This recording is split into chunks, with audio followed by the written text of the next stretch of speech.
Good morning.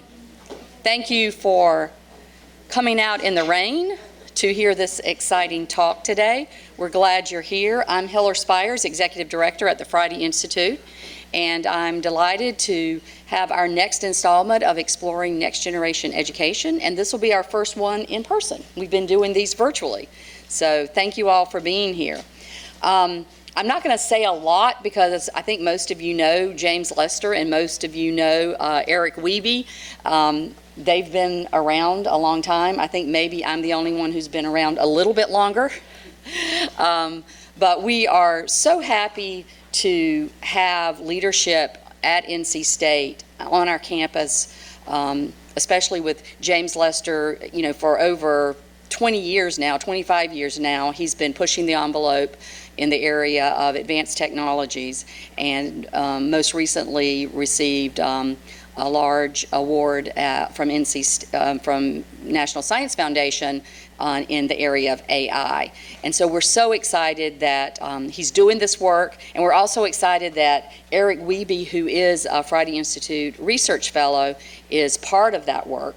And so today they're going to share some of the exciting ideas that are coming out of that institute, and also accumulation of so many years of work that you've been doing. And I had the pleasure of working with James, I guess it was maybe for about a decade, would you say, James?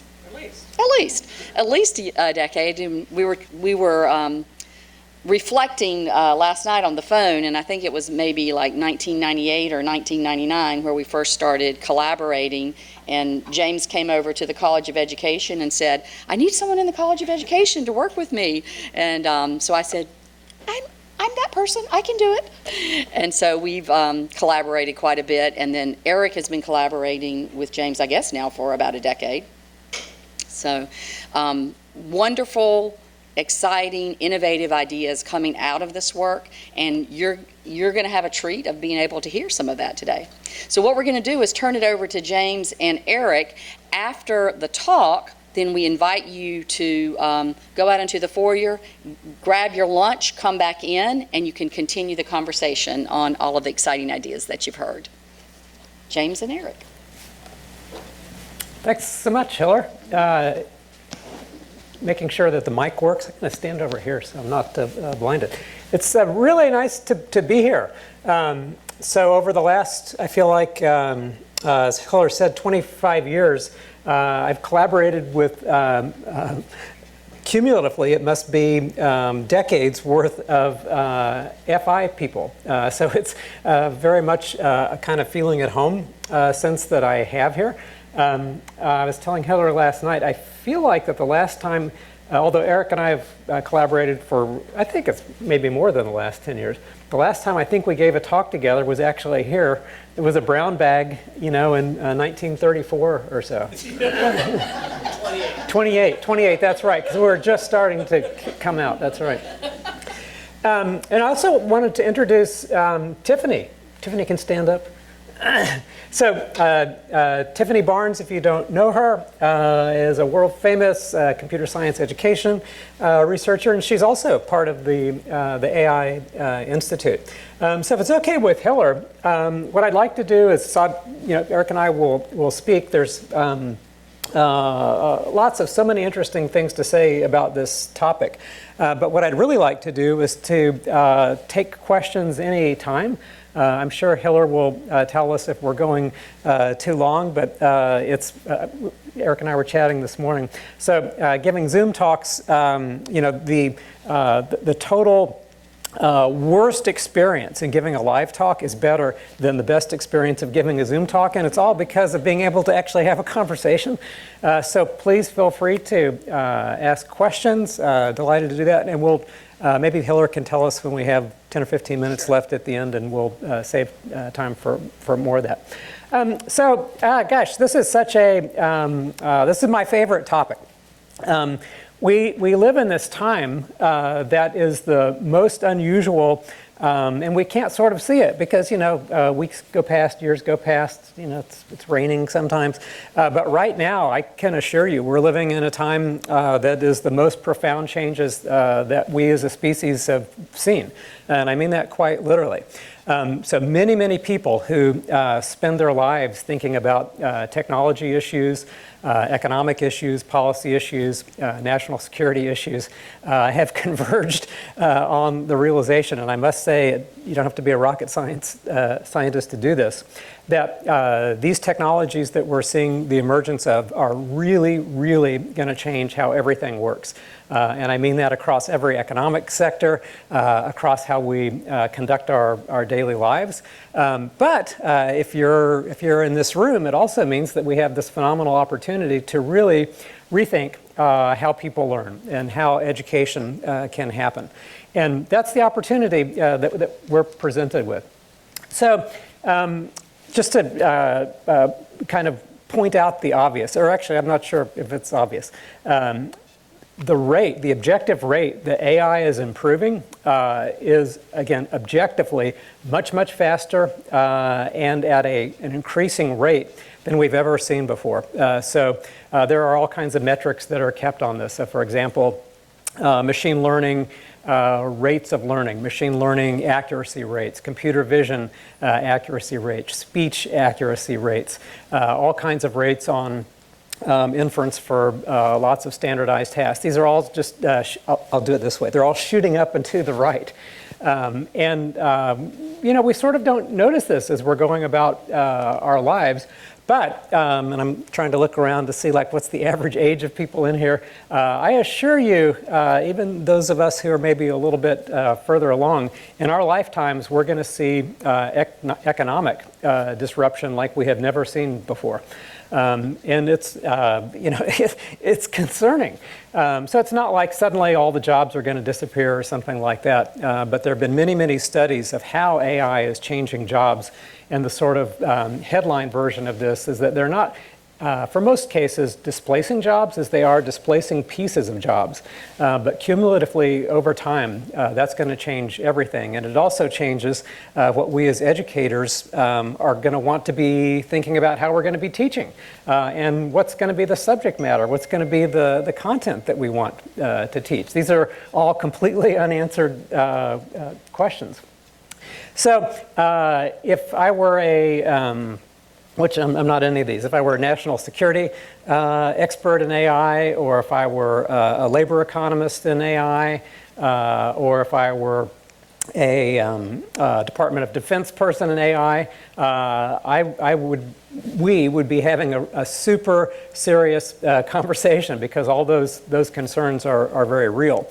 On the other hand, I'm not, and I don't think you guys are not those things. We're educators. We're very interested in trying to understand how these new technologies can actually improve the human existence. And there's such a chance to do this. And fortunately, we're not the only ones in this room who have had this realization. Something about somewhere around 3 years ago, maybe 3.5 years ago, the National Science Foundation decided, after lots of feedback from many agencies, that there was a substantial need for this country, and this is actually, I believe, driven by a national security recognition, that we need more AI capabilities in the country. And that means that we need to figure out collectively, how are we going to grow this AI workforce? Well, that means things like, among lots of other things, how are we going to grow the AI in education workforce?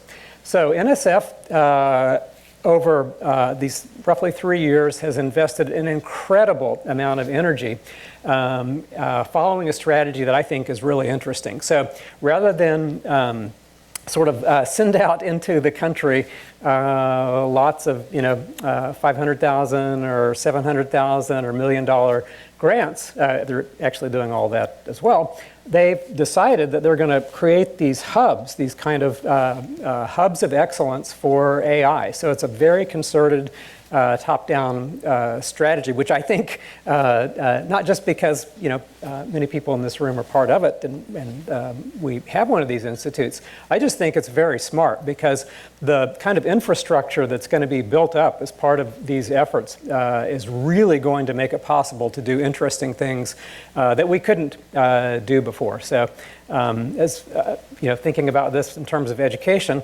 you'll see that the Institute team, and I should say that we're always interested in collaboration, so please reach out afterward or any time. But the Institute team is very large. We span many different organizations, many different disciplines, and you just couldn't do that with a $500,000 or a $1 million grant. So super interesting. The Institute is it's a collaborative between several different organizations, and I say several for kind of the core partners, but really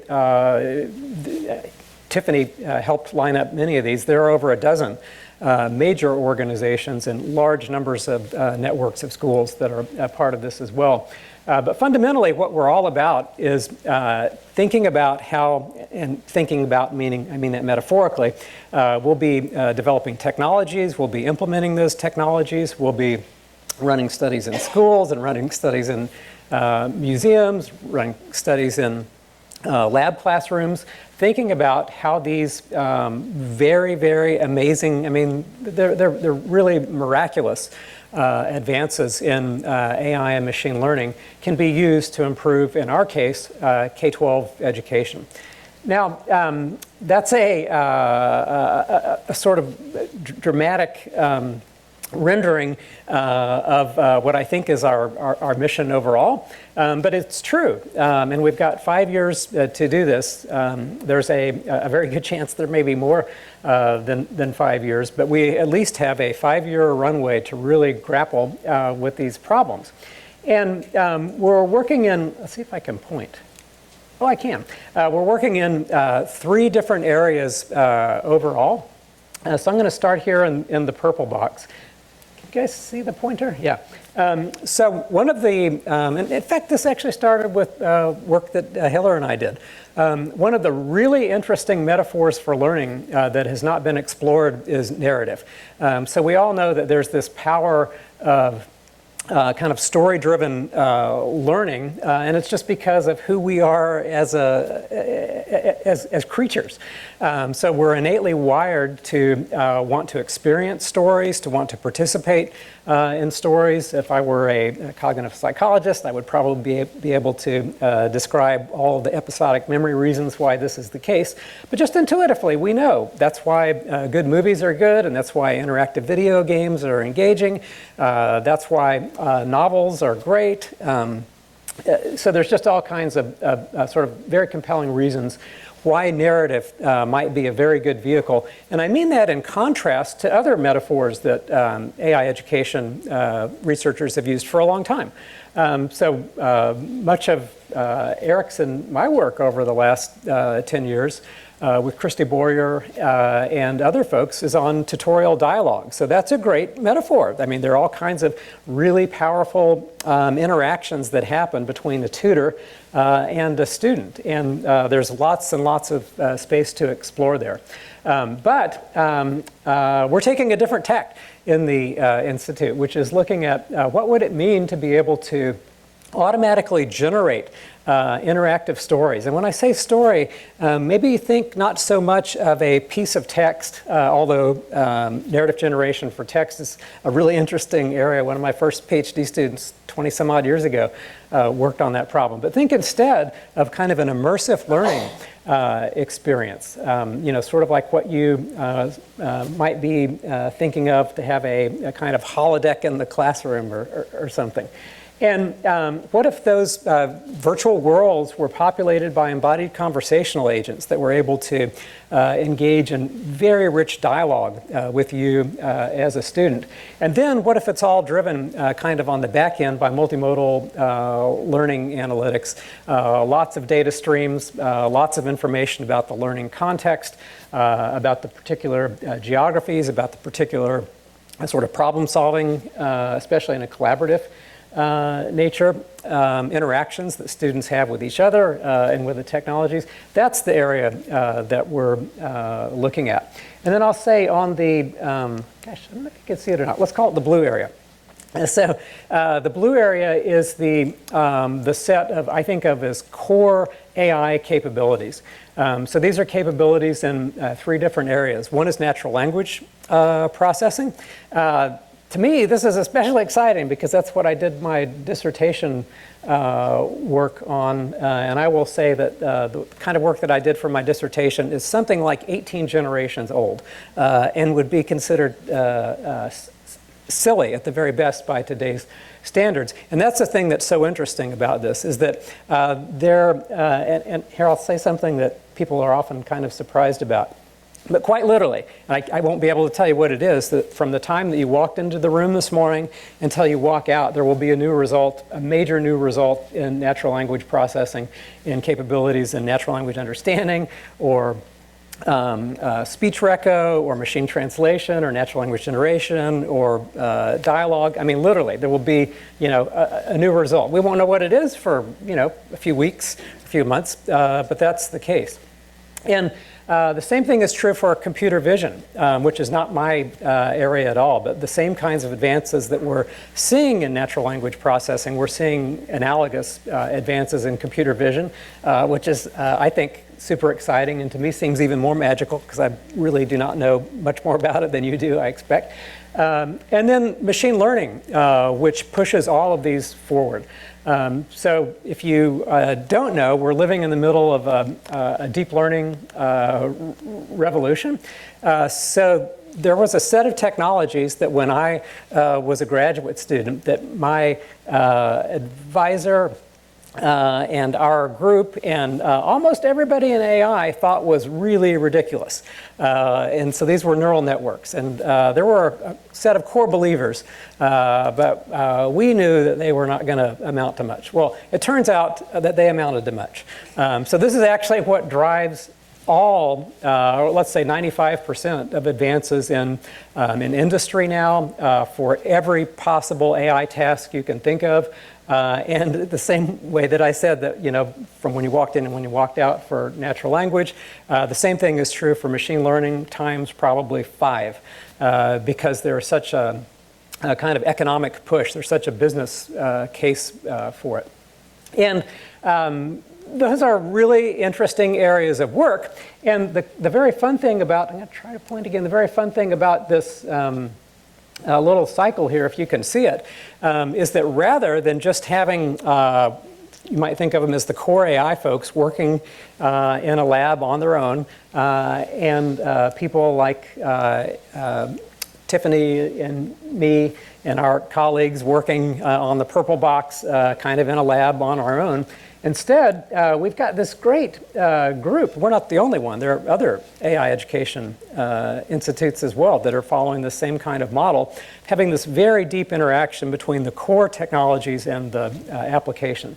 And then finally, the thing that we're all, I think, most passionate about and what makes it the most fun is that ultimately what we'd like to do is to be able to take these core technologies and the advances in AI education technologies and use them to improve learning and understand what it means. So even, and this is, I'm not really an education researcher, but for me, even if it were the case that there were modest advances in the blue box and the purple box, but we could spend 5 years with this phenomenal team studying this about how those, let's call them in that version of it, kind of incremental advances can improve how students learn, that would just be awesome. But instead, we're seeing these are state-of-the-art technologies that people are developing up here. And I hope that we'll be doing the same in our set of boxes as well.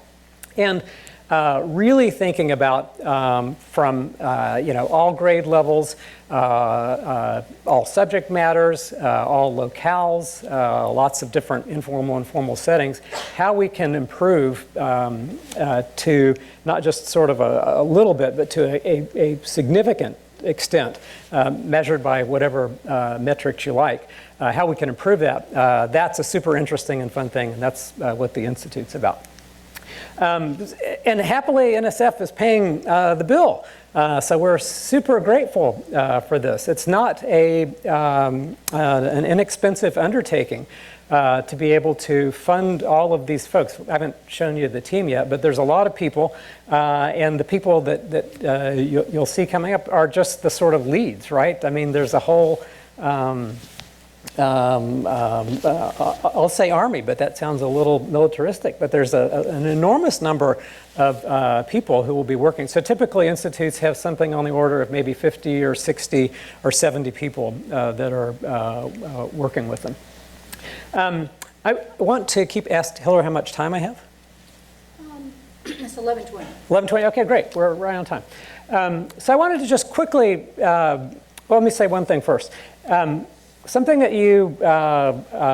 I hope that you will take away from our discussion this morning is that this is very much the beginning of a really large effort.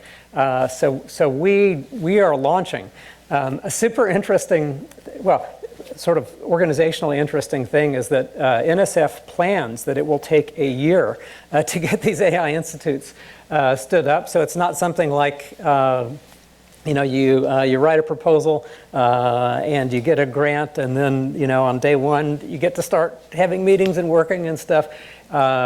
This is nobody's experience. I will say there's this very interesting group of AI Institute directors who meet monthly, and it's really interesting to hear the sort of challenges that they face. But it's a substantial effort to get these things up and going. So I just want to say that these ideas that Eric and I are sharing are still very much in the incredibly early stages, and so that's why the conversation is really helpful, and we're just at the very beginning. But just to give you kind of a sense of it, thinking about what would it mean to have AI-driven narrative-centered learning environments. So you could imagine there are many, many different manifestations of this. You can imagine one where a couple of students are working in classrooms, so dyads in a classroom, and they're solving a science mystery. Maybe it's around ecosystems. And they collectively have a problem that they're trying to solve. They're communicating. They're coordinating, they're doing all the things that go into really first-rate collaborative learning. And they're doing this in a way that's being dynamically generated at runtime in response to how they are interacting with each other and how all the groups in the classroom are interacting, and how they're all interacting with a shared narrative-centered learning environment. And this is a super fun area. So there is a kind of a corner of a corner of a corner of AI research that's been around for something now, let's see, since roughly 1999, so a little over 20 years, which is interactive narrative technologies. So this kind of corner of AI research looks at how AI can automatically generate narratives. And the way that those narratives are realized could be in text, as I said, but they also could be in animations, but they also could be in interactive worlds. And that's the kind of set of not just metaphors, but also small but steady advances that we've seen over 20 years in interactive narrative technologies that we're drawing on for this work. And just to quickly mention, there's three major areas. So there's the story world generation. And let me just pause and say that one question that I often get asked is, these are really, people will say something, maybe they're just being polite, I don't know, but they'll say, these are really interesting ideas, but people have been thinking about this for like 20 years. Why might this be possible? Or why, what's the reason, what's new? Well, as I said, the rate of change of machine learning, computer vision, and natural language processing is so great that it enables things that we, again, were able to dream of maybe 20 years ago, but now we're starting to come online very, very quickly. And so the idea is, how can we leverage those advances to do these things? So generating story worlds is a super interesting problem in its own right. Automatically generating plots, the events that are in narrative episodes. And then character generation, which can include, as we'll see in just a second, lots of interactive dialogue as well. And I've been talking about this kind of in K-12 classroom, but we're equally interested in informal learning contexts. For example, if you have students that are in a museum, or if you have students that are in an after-school setting, how might the technology be better? How can we sort of customize it, or quite realistically, how can it customize itself in the next 5 years to be able to support really effective, really engaging learning experiences? The museum version of it is super interesting. James Minogue back there has been working on a really interesting project called Future Worlds. And we'll very likely be having some version of Future Worlds in the AI Institute going forward, doing all kinds of cool stuff in museums. Our partner there is the museum downtown, and there's a museum in Indiana as well. Super interesting work in embodied conversational agents. So there's this, you can think of it as kind of a classic problem in creating virtual humans. This is the problem. So how can we create embodied conversational agents that can engage very dynamically in conversation, but also be able to take advantage of not only what the people that they're interacting with say, but also the emotions that are expressed by those people. And I hear people, of course, I mean students, how body posture can be synthesized. How can body posture be read? How about the use of gesture? How about understanding gesture? So many really, really interesting problems, fundamental problems in human communication, but in this case, all in the context of interactive narratives. And then finally, as I said, there's this whole set of technologies that sort of stand between the embodied conversational agents and the interactive narrative on the one hand, and the core machine learning and AI, natural language processing and computer vision on the other hand, and that's multimodal learning analytics. So learning analytics, I know that you all are super familiar with, and I know that a good many of you work in this.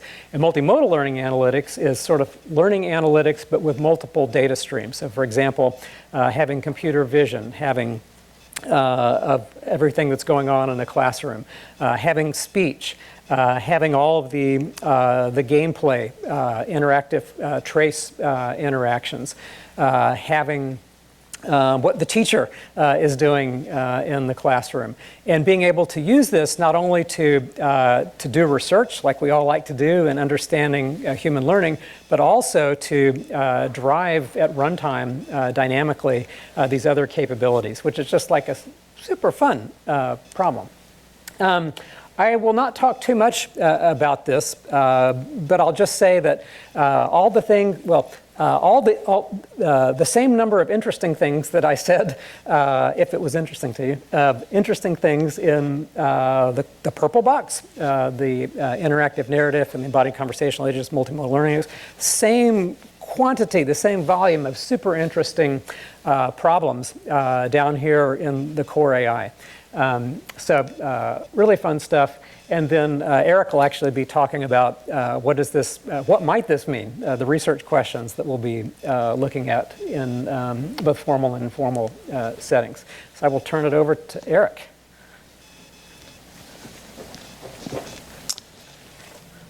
Thank you. Everyone hear me all right? Good? So first live talk in front of people in over 2 years. Please be kind. Please be kind.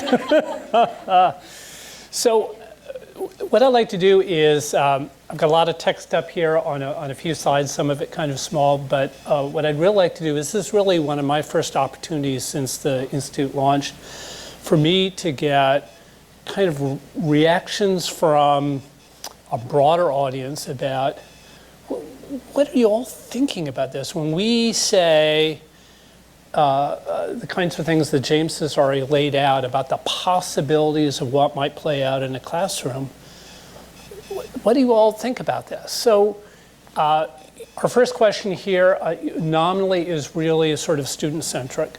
So it's really looking at, what are the implications for student learning in both formal and informal settings, and I'll be quite honest, my historic focus has been more on formal settings. So, and in particular, in the context of this institute, we're interested in these narrative-centered learning environments.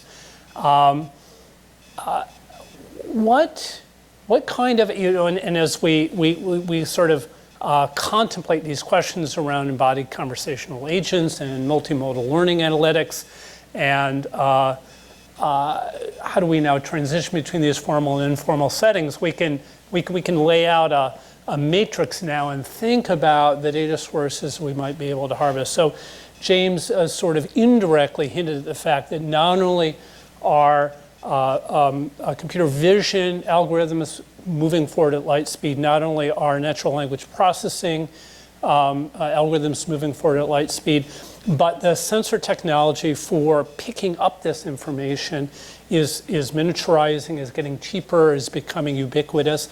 Many people, quite frankly, find this scary, and I think that's a perfectly reasonable response for people to have about this. And these are some of the things that we really need to sort of be in conversation about. So as we move forward and pose possibilities of what we might be able to do in the classroom, we have to take into account, well, what do the kids think about this? What do the teachers think about this? What do the school boards think about this? What do the parents think about this? But if we take that as a context and we say, we now have the potential of harvesting really all the interactions that students are doing with individual machines. We're able to capture the interactions that students have with other students, interactions that the teacher now has with individual students or groups of students. What do we want to see happen? What do we feel from what we know of our working with students with technology, say in game-based learning environments or narrative-centered learning environments? What would we like to be able to, what do we think might be the low-hanging fruit that AI-enabled tools might be able to help us with? So I'm kind of opening this up, and I know some of you have more experience than others.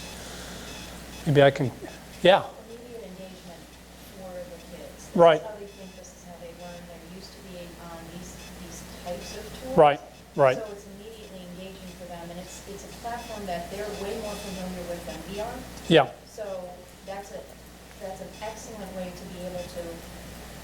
There's so many implications. Yeah. My head explodes thinking about these sort of things too. So, for me, as sort of the wonky researcher, the first thing I say is, I wish we actually knew more about what good productive engagement looks like. So I've been studying engagement for 15 years. I still feel like I'm just barely scratching the surface of what this looks like. So, one way that historically has been broken down is, well, one facet of engagement is behavioral engagement, that a master teacher or other sort of alert, aware individual should be able to look at somebody and say something behaviorally about their level of engagement. All right, and then we have to say, well, how much does it tell us in this sort of learning environment? How much might computer vision algorithms be able to actually capture and process about this? How might it then be used for modifying or adapting the learning environment that individual students or groups of students or the whole class might face? How might this information on engagement be fed back to the teacher? Yes, Melissa. So we have a project that we're working on with the Assessments Foundation. Yep. They have, it's a high quality, it's passed all bars in terms of what works, clearinghouse types of requirements for Yeah. open space. But I like their premise of that. It's a math tutoring program that also includes an actual tutor. Because I'll say, my fear with some of this is that it's, with some, not all, I'm not saying you all, they sort of use it as, well, then we don't need the teacher. Or we just Right, need a human, right. and we'll just create this program, Right. and it'll just do all the Right. things for, Yeah. take the place of educators. Yeah. And with the assistance program, it's assuming that you have a human, that Right. they are working with the students, Right. but they may not necessarily be a trained educator, and it's a way to bring other adults in to support, and the AI helps that tutor kind of kind of figure out the next steps based on how the student inputs information and what they're learning, and so it helps to develop them that way. So I like that kind of approach that doesn't seem to supplant, but in other words, supplement the human interaction with the student. And James, in fact, mentioned in one of the earlier slides that the current guiding principle for really all AI technologies in the workforce is really, at least for the near-term horizon, is worker plus AI, right? But I think what's a very real question that we have to figure out is it really segmentation that teacher does this, AI does this, or does it look more like this? Is the teacher and AI in conversation around specific tasks? And if they're in conversation, then what does the teacher actually need to know? What are we capable of letting the teacher know with some degree of reliability to really enhance that? And really, quite frankly, as we're building tools, what's the low-hanging fruit in terms of what does the teacher really want to, quite frankly, offload to allow them to engage in higher order activities with students in the classroom, to really leverage the ability of good teachers to engage with students, to discern what students know or don't know, their level of engagement. What might be nice to just say, AI, take care of these lower level tasks maybe, right? Or how can AI now provide insight to these higher order questions? Yeah. That's what I was going to say. Could AI help teachers become more attuned to the intricacies of their classroom? Right. Not without supplanting assumptions about what engagement looks like, because we Right. need to be conscious of the communication. Yeah. Because living Yeah. culture is living, Yeah. there's neurodiversity Yeah. and all of that. But how could that generate more insight from teachers into learning trajectories in the classroom? Right. And certainly when Karen and I first start working in one-to-one classrooms where all of a sudden students now all have their own laptops. What a revolutionary concept, right? But one of the first things that I really panicked over is being in a classroom and all of a sudden the kids' work is not like here, but now it's like behind like this thing, right? And now, so what does engagement look like when kids are working with this stuff? What now does engagement look like when they're, or what does learning look like? And so we're still struggling with how do we harvest information from that device and help the teacher understand what's going on. Yeah, Tiffany. Yeah, I'm always thinking in multiple dimensions on these things. Yeah. And one dimension you just made me think of is my son is in middle school. Yeah. And he was given the option for one of his recent projects to do snap coding or scratch coding. Yep. But then he turned it in, and his teacher couldn't access the link. And I was like, well, he makes fun of computer science. And I'm like, export it, upload it over there. But then it was actually really difficult for me to look at the requirements of what he was supposed to do and what he actually did, and go find in his animated interactive program how he met the requirements for the project. Right. And if it's hard for me to, I'm like, Yeah. I tell my son, I'm like, you gotta write it down. Yeah. Tell her how to press the buttons to get to the character that says this thing. Right. And because I'm like, she can't grade. I'm like, if I am having trouble, she's definitely not going to be able to grade this. Right. So I think something that should be a rich opportunity is the help with assessment. Yeah. Like helping the student know if they've met a rubric.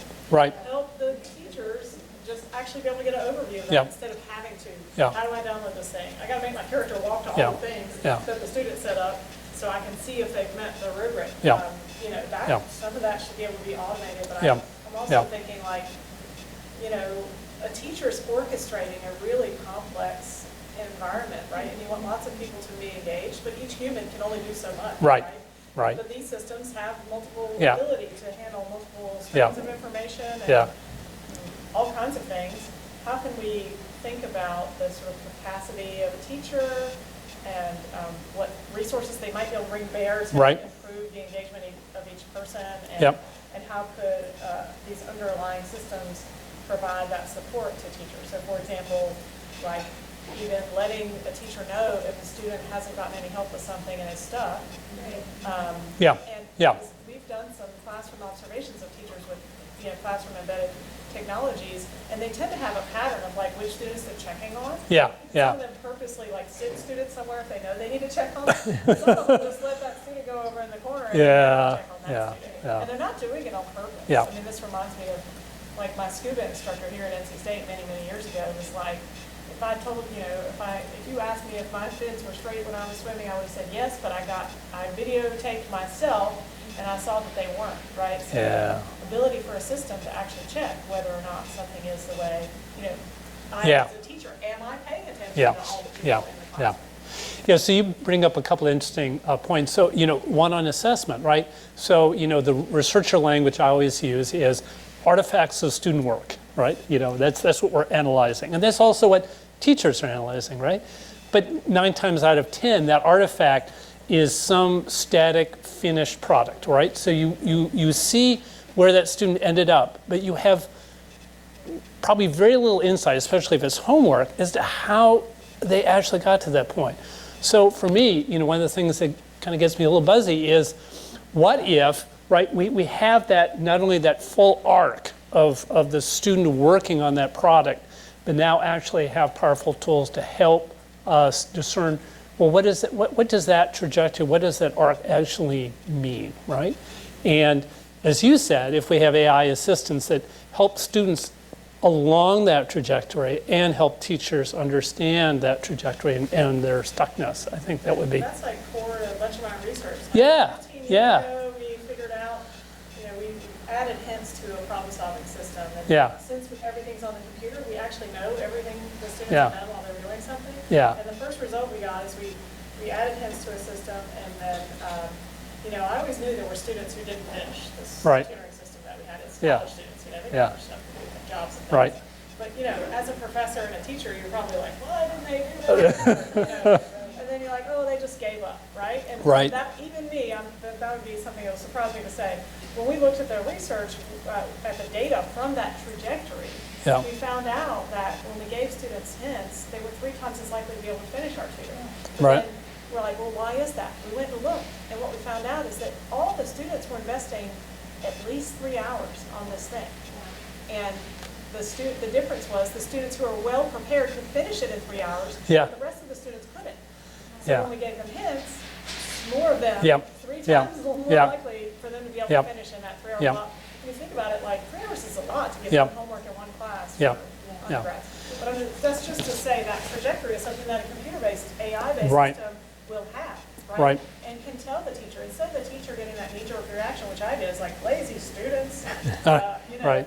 or lack students, or poor students, or whatever Yeah, thing yeah. we have in our mind for Yeah. that is explaining that behavior. Mm-hmm. The data can tell us otherwise. It can Yeah. tell us how hard that person actually worked trying to do that homework. Yeah. Yeah. If I get a piece of paper from a student and it only has 3 things on it, I'm like, you didn't work hard enough. But then the student tells me, I spent 3 hours on this. Then I'm like, oh, I'm going to activate all my helping you resources. Right. Right? Like, because they put something in. We don't know that a lot of the time unless we have that trajectory. Yeah.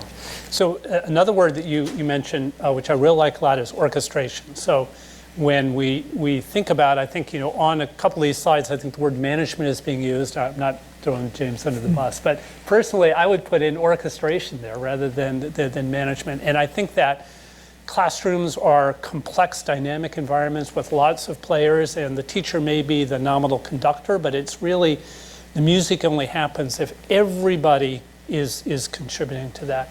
So how can AI help us discern, what is the tempo? What is the beat? How are things, moving along? And when is maybe someone lagging by half a beat? How do we, get them back into this? And realizing that as we think about feeding information back to the conductor, to the teacher, what form should it take? And my feeling is that real time in the classroom, there may be some things that we can inform teachers about real time that would be very useful. There'll be other pieces of information that'll be useful at the end of the day or the end of the class period, where it's like, now it's time for kind of real-time formative feedback and assessment. It's like, all right, they just didn't get this idea at all. We're going to have to, revision this again. Good teachers are already doing this, but how can we enhance those capabilities? What kind of information do they need at the end of the semester or the end of the year before they teach that unit again next year?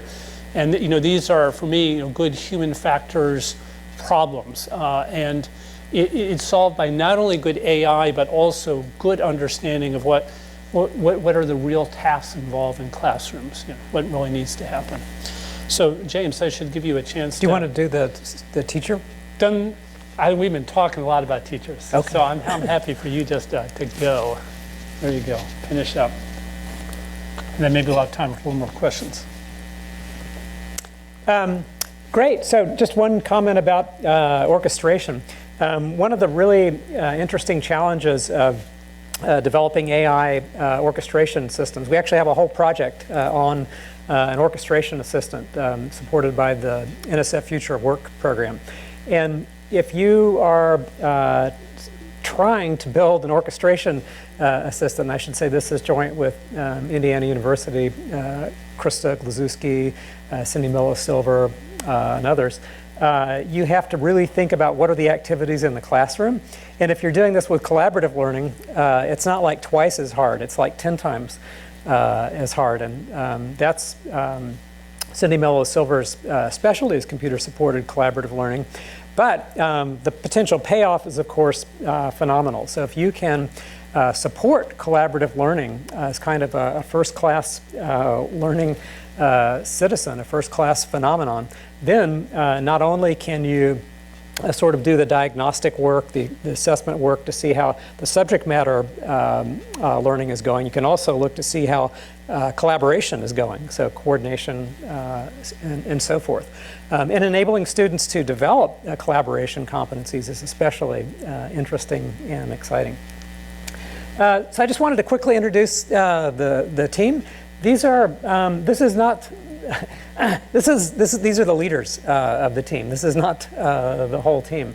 So Moet Bonsel is the lead at UNC. Moet is a phenomenal AI researcher in natural language processing and machine learning, and doing a good bit of vision and multimodality.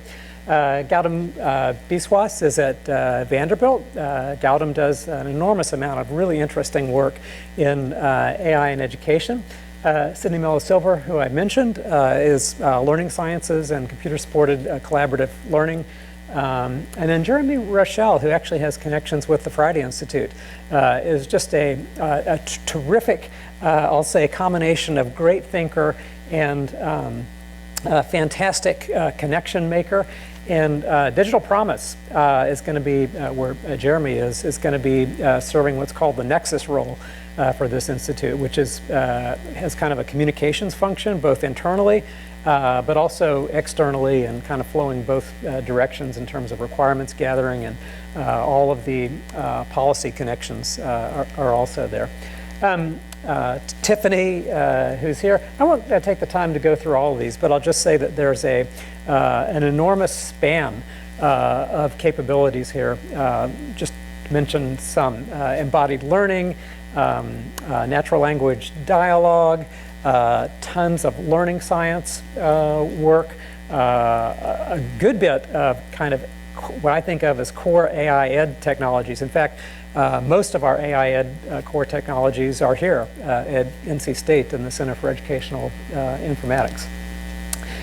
Just to wrap up, as I said, one of the major objectives of the NSF AI Institute's program is to create these centers for excellence of AI, and we're super excited to be doing that. As I said, it feels at times as kind of a Herculean effort, but with the resources that NSF is providing and the great partners across the country, but in particular here In RTP, we're developing what I think is going to be a super exciting, for a long time to come, really interesting set of capabilities.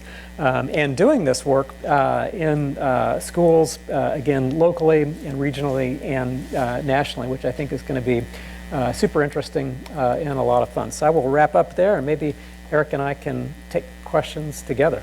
Thanks so much. And please direct the hard questions to Eric. I have one for both of you. So I'm just thinking about, the building of the AI systems and the designing of those, and then the application, whether it's schools or informal, whatever the context is. What is your vision for that feedback loop so that you make sure that what you are designing and building is going to be reasonable within these contexts? What's that look like? There's a sort of interesting organizational answer to this question. Maybe I'll just say briefly conceptually. We are, as all AI institutes are, figuring out what's the most effective way to work as a team, and I mean that kind of structurally. But the organizational answer, which is really the kind of practical answer to this question, is that all of our efforts, and this is actually built into our cooperative agreement with NSF, are both multi-institutional and multidisciplinary. So making sure that it's impossible with this team structure to do work that doesn't simultaneously advance sort of all three of the boxes, the AI Ed, the core AI, and the education research. And I should also say that we're in the midst of hiring, which is also a kind of substantial effort over all of these organizations, and making sure that the folks that we're hiring, and I mean that all the way from staff and postdocs and grad students, really the capabilities that they have are complementary, and that people are good collaborators is kind of a critical component. It's a super interesting problem. There's also the software engineering version of the problem, which is actually kind of a fun one. Eric?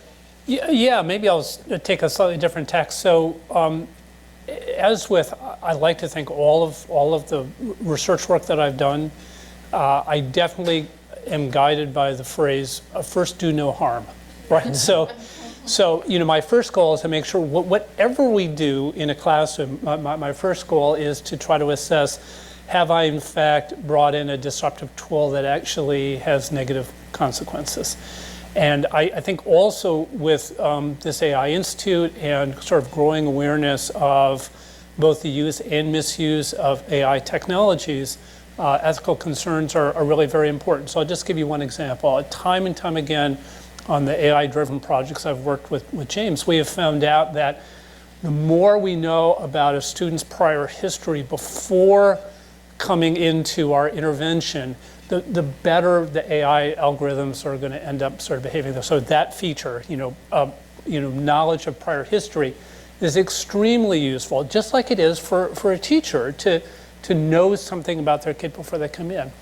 But we have to now ask ourselves, and this is both a rhetorical question and a real question, is like, what should an AI system know about a child before they come into our classroom, right? So that's an example of one of those things. So, first do no harm kind of works at multiple levels. So it's one, it's sort of disruption of the learning environment in the classroom, but another one is ethical questions too, right? So we're really grappling that. Should we really focus on real-time streams of data that we're collecting real-time but then dissipate and disappear, and therefore no record of anything that transpires, at least as far as the AI system leaves? Well, that's fine, except it really works against at least the kind of the classic AI models we work with now, where we are building models of students, building models of teachers. We want to aggregate data on them, because the more data we aggregate on them, the more we understand them better, and the more we like to think we'll be able to help them. But again, serious ethical issues that we have to grapple with there. Yeah. I just wanted to add on to that. I'm glad you focus on the ethics angle to the answer of that question, because also at the same time as AI is like advancing at this phenomenal rate, Yeah. there also is research in fairness, accountability, ethics, and transparency, and that is part of the plan for the Institute, to look into that, like what data is being used to make models for people, what should be incorporated, and I think that's one dimension. Another dimension is the design dimension. It's like thinking about all the stakeholders in that design. Right. The teachers, the classrooms, the orchestration, the individual students, the parents. I think thinking about all of those when we make these systems and thinking about ethics together is what we have to do. Yeah, I was just thinking, James, like with, some of the iterations of Crystal Island, when we were working on Crystal Island, how valuable it was just at a very basic level to, engage the teachers, engage the students, get that feedback while you're designing, even before you're designing, and just make that iterative design process. So I just to know how important that is, because we would think should be one way, and then you go and test it out in a real situation, and we're really off. Yeah. And you have to self-correct. I don't see how we can possibly design useful tools for teachers Right. if in fact teachers Yeah, 'cause are they not won't use them. are not part of the process in designing those tools. And similarly, I continue to be challenged with how do we engage students better, especially younger students, in order to actually elicit good feedback on the systems environment we're bringing. We can sometimes, summatively at a kind of a distance, distal data say, oh wow, they didn't learn much here. It's like, boy, that didn't work very well. But we really have no insight as to why. And I think we need to do a better job of, and maybe AI tools can help assist us in understanding what just, as much as anything, so we have better questions to ask the teachers and the kids. Why didn't this work? Or what might work better? So, yeah. I wanted to add another aspect. I don't know if this is really a question, but I've been thinking a lot lately about what is the best, where do I have the most fun? I like learning stuff. I like doing stuff. And I have the most fun when I am working on something I care about with other people who care about the same things, and we each get to bring our own unique perspectives and skills. And wouldn't it be amazing if we could use this AI Institute to engage all learners in collaborative learning, where they're not all, training to be the same robots to do, to be cogs in anybody's machine, but they are all doing the things that they really care about, and and continue to be engaged in those things. And I really like the orchestration thing, because a lot of the research we do when we're looking at individual student outcomes, a lot of times goes back to self-regulated learning, and it's almost like orchestrating your own experience with learning. And then when we go to collaborating with other people, like orchestrating those experiences can make it so people are or are not engaged. And even the moments of this orchestration is difficult. Doing these things is super hard, right? And then each one of us at any moment might say, I cannot handle all of this, right? A teacher might feel that way. I can't handle all this tech in my classroom and all these groups doing stuff, and I just want to go back to worksheet. I mean, I'm feeling it myself. All that. But also, when you're in a really cool collaborative space with really amazing researchers doing their own thing, you might even start to think, oh, can I even do something as good as what they're doing? So if we did realize that vision of everybody being able to bring their best skills and work on the things they care about the most, at any moment you might say, oh, I don't belong here, or, so a system could be helping us, giving people feedback. Oh, you're doing great. Everybody thinks you're fine, and classrooms oh, 90% of people, all the kids are doing fine, and this person needs a little help, but it's overall okay. Some of that, especially some of the work that James has done in the past, it's affect and can we use that as a stream of feedback as well? Yes, super interesting. One of the things I often think about is there's kind of two versions of this problem. So one is, let's say 5 years from now, what is the kind of best, most supportive, most engaging version of learning environments that we can create? That's a very interesting problem. But then there's the kind of longer term version of the problem, which opens up a little bit the constraints that we're facing in today's classrooms, which is what's the best form of learning? I mean, these are eternal questions that people have been asking for 2,000 years, but now we've got this basket full of technologies that can help us really think about that. So there are tons of dystopian versions of an AI future. But there are also tons of really, really interesting, amazing futures. And just think about your own K-12 classroom experience. Probably a bunch of it was not so fun. But there were times, and you probably, hopefully remember these the most, where it was just like Tiffany was saying. It's not only a lot of fun, but it's like exciting, and you're learning, and it's got kind of a very strong community aspect to it. That's the kind of future that'll be really fun to think about, how AI can not only kind of lead us to, but support when we get there. I mean, it's a super, super enticing future. I certainly remember a lot of worksheets from hell. If we can solve that problem, I think that would be really good. Other questions, comments? I'm just thinking about what you all just said and the comment about, the concern for some people of, are we taking the human out of it? Are we taking the teacher out of it, right? But we can't ever do that. This is a tool that teachers will be able to use and ever evolving, right? But we pull in the ideas of social emotional learning, which is huge for kids, right? And I think a lot of people tend to think that in this kind of environment, that's not going to happen, where I think that it very much can, but you also have to have that human element. And I see kids being able to work on what they are passionate about and self-pace, because honestly, learners that feel that they have efficacy in their own learning get really excited about that. So they can self-pace, but then they can bring that back and learn that social emotional piece of, then how do I plug myself and my own learning that I just did back into what my group is doing. So there's that whole feedback loop that I think that this can afford teachers that, it's always a time crunch. Well, I have to move on because I don't have the time. And I see this opening up the world of that as well for teachers, so that they can actually help kids develop in all these different ways, and getting that feedback to them to say, oh, these kids over here, they need a little bit more of X, and these kids over here need a little bit more Y, and how can I pull that together by aggregating what I have to do and bringing, it's just, I think it just is a world of opportunity in those non-quantifiable sorts of areas that are so very important to the learner and that as a human being, and we can't take the teachers out, and we won't take the teachers out because of that. Because they're always the ones that are going to be driving the why. Yeah. Why are we doing this? Why are we doing this? A super interesting analysis that was done, this is now like about 3 years ago, was this is done by the U.S. Labor Bureau, looking at all of the jobs that are out there quite systematically.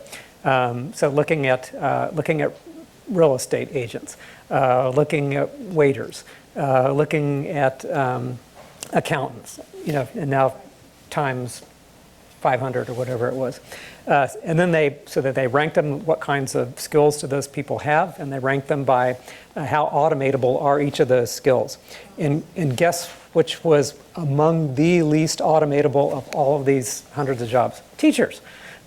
Which is always great news if you're a teacher, but it also points to exactly what you're saying. These are such human kinds of capabilities, and it's just impossible. I mean, no matter how good the technology gets, it's impossible to think that the teacher will not be the centerpiece forever. So it's it's However, really I walk in, I've walked into science classrooms the last 30 years, and I've said over and over again, the biggest enemy of high quality inquiry in a science classroom is time. Running out of time. Right? How many times I've been in a classroom where, the kids get the lab set up and run the experiment and write down the data, and it's like, time's up. Sorry, we can't talk about actually what you saw, what you thought was going on, and what science ideas apply to this, right?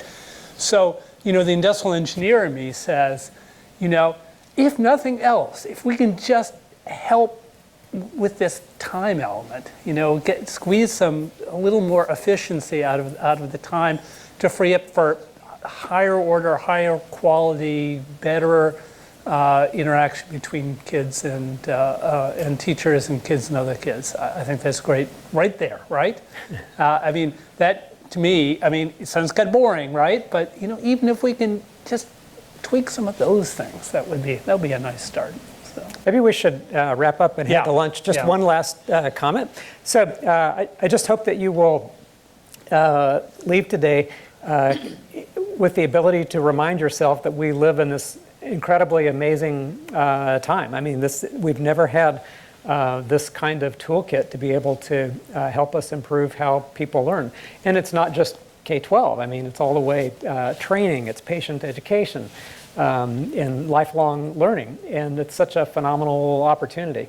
So I hope that you will be part of this and join us, and I hope that you will be thinking about what does learning look like 10 years from now? How can we do it better and more fun and all the great stuff that Tiffany was describing. Thank you so much. Thank you, James, Eric, and Tiffany. We appreciate it. Yeah, and we want you to, we know that you will be great stewards of this AI toolkit, and so hopefully within the next 6 months or a year after you get things up and running, you'll be able to come back and share with us your progress, and we'll be able to see what you're actually building and applying. So that'll be great.